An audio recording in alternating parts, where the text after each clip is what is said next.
Terancamnya proyek pengembangan budidaya ikan mangkrak, kehabisan APBN dan tantangan investor asing. Pendahuluan.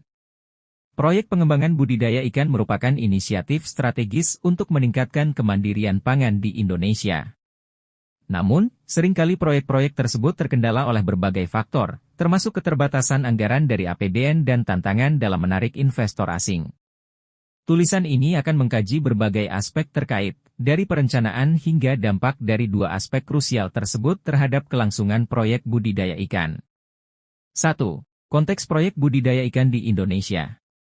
Indonesia memiliki potensi luar biasa dalam bidang perikanan dan kelautan. Dengan lebih dari 17.000 pulau, kekayaan alam laut Indonesia menjadi ladang subur bagi pengembangan budidaya ikan. Proyek-proyek ini tidak hanya bertujuan untuk memenuhi kebutuhan pangan lokal, tetapi juga sebagai langkah untuk meningkatkan ekonomi lokal dan nasional. 2. Perencanaan proyek budidaya ikan. Sebelum memulai proyek budidaya ikan, perencanaan yang matang menjadi krusial. Langkah-langkah seperti pemilihan lokasi yang strategis, pemilihan jenis ikan yang sesuai dengan kondisi lingkungan, dan analisis pasar merupakan bagian dari tahap perencanaan yang sangat penting. 3. Keterbatasan anggaran dari APBN. Salah satu tantangan utama yang dihadapi proyek-proyek ini adalah keterbatasan anggaran dari APBN. Dana yang tersedia seringkali tidak mencukupi untuk melaksanakan proyek secara penuh, termasuk untuk pembangunan infrastruktur, pengadaan teknologi terbaru, dan pelatihan tenaga kerja. 4. Dampak kehabisan APBN terhadap proyek. Ketika proyek kekurangan dana dari APBN, beberapa hal dapat terjadi. Penundaan pembangunan infrastruktur, pembangunan kolam atau kandang ikan bisa tertunda, menghambat proses budidaya. Kualitas sumber daya manusia, pelatihan dan pengembangan SDM terhambat, mempengaruhi kualitas tenaga kerja yang diperlukan. Pembatasan kapasitas produksi, kemampuan proyek untuk mencapai kapasitas produksi penuh terbatas, menghambat pencapaian tujuan produksi pangan nasional. 5. Tantangan menarik investor asing. Investor asing dapat menjadi sumber dana yang signifikan untuk memperluas proyek budidaya ikan. Namun, ada beberapa tantangan yang perlu diatasi. Ketidakpastian hukum, kebijakan politik dan hukum yang tidak stabil dapat membuat investor ragu untuk berinvestasi jangka panjang. Perbedaan kebijakan lingkungan, standar lingkungan yang berbeda antar negara dapat menimbulkan masalah dalam penerapan teknologi dan praktik budidaya ikan. 6. Strategi mengatasi tantangan. Untuk mengatasi tantangan ini, beberapa strategi dapat diterapkan. Peningkatan kerjasama internasional, membangun kemitraan yang kuat dengan negara-negara lain untuk memfasilitasi investasi dan pertukaran teknologi. Reformasi kebijakan, meningkatkan kejelasan dan stabilitas hukum dan kebijakan untuk menarik investor asing. Pemanfaatan sumber daya lokal, memanfaatkan sumber daya manusia lokal dan teknologi tepat guna untuk meningkatkan efisiensi proyek. 7. Studi kasus, proyek budidaya ikan di Pulau Jawa. Sebagai contoh, proyek budidaya ikan di Pulau Jawa menghadapi tantangan serupa. Dengan dukungan terbatas dari APBN dan tantangan menarik investor asing, proyek ini mengalami penundaan signifikan dalam pencapaian target produksi dan dampak ekonomi yang diharapkan. 8. Kesimpulan. Pengembangan budidaya ikan di Indonesia adalah langkah yang penting untuk mencapai kedaulatan pangan dan meningkatkan ekonomi. Namun, tantangan keterbatasan APBN dan menarik investor asing memerlukan pendekatan yang komprehensif dan kolaboratif dari pemerintah, swasta, dan masyarakat untuk memastikan keberhasilan proyek ini. Dengan mengimplementasikan strategi yang tepat, diharapkan proyek-proyek ini dapat menjadi model untuk pembangunan berkelanjutan di masa depan. Dampak mangkraknya proyek infrastruktur Kendal, IKN.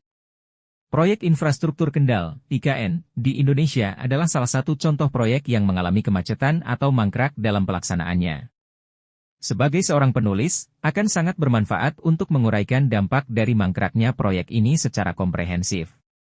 Dalam menjelaskan dampak tersebut, beberapa aspek yang perlu dipertimbangkan termasuk dampak ekonomi, sosial, politik, lingkungan, serta implikasi jangka panjang dan jangka pendek dari kegagalan proyek infrastruktur yang signifikan ini. 1. Konteks proyek infrastruktur Kendal, IKN. Sebelum membahas dampak, penting untuk memahami konteks dan latar belakang proyek IKN. Proyek ini diinisiasi untuk membangun kawasan industri terpadu di Kendal, Jawa Tengah, dengan investasi dari berbagai pihak, termasuk perusahaan asal Tiongkok. Namun, proyek ini mengalami berbagai kendala yang menyebabkannya mangkrak dalam implementasinya. 2. Dampak ekonomi. Mangkraknya proyek IKN berdampak signifikan terhadap perekonomian, baik secara lokal maupun nasional. Beberapa dampak ekonomi yang dapat diidentifikasi termasuk kerugian investasi investor lokal dan asing yang telah menanamkan modalnya dalam proyek ini menghadapi risiko kehilangan investasi besar-besaran. Pengangguran dan penurunan pendapatan. Mangkraknya proyek mengakibatkan tidak terciptanya lapangan kerja baru yang diharapkan dari proyek ini.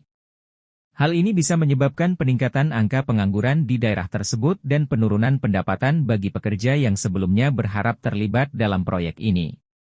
Kegagalan potensi ekonomi lokal. Kawasan yang seharusnya menjadi pusat pertumbuhan ekonomi baru terhambat, mengurangi peluang bagi perkembangan industri dan ekonomi lokal di sekitarnya. 3. Dampak sosial dan politik. Selain dampak ekonomi, mangkraknya proyek IKN juga memiliki konsekuensi sosial dan politik yang penting untuk diperhatikan.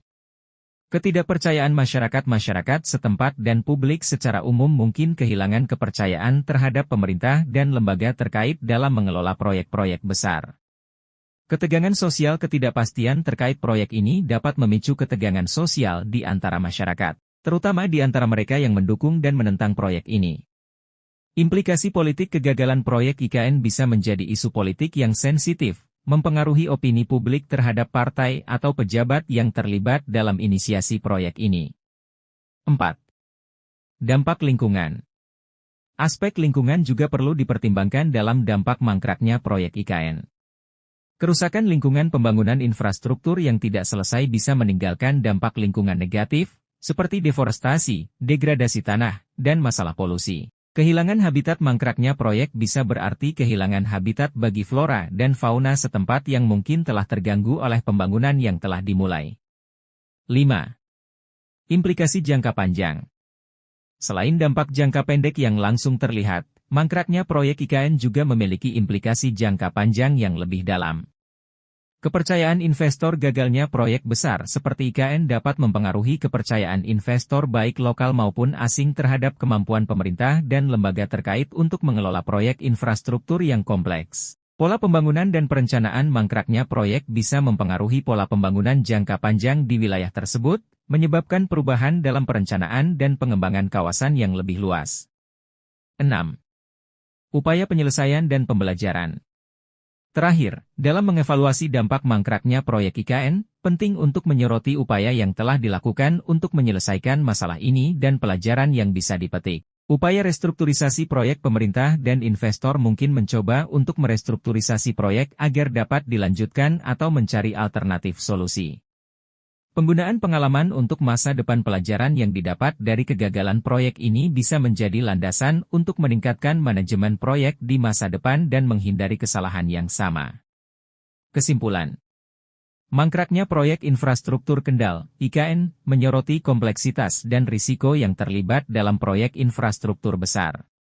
Dampak dari kegagalan proyek ini meliputi aspek ekonomi, sosial, politik, dan lingkungan, dengan implikasi jangka pendek dan jangka panjang yang signifikan. Evaluasi yang cermat tentang proyek ini dapat memberikan wawasan berharga bagi pengelolaan proyek infrastruktur di masa depan, dengan harapan dapat mengurangi risiko dan meningkatkan keberhasilan proyek-proyek serupa.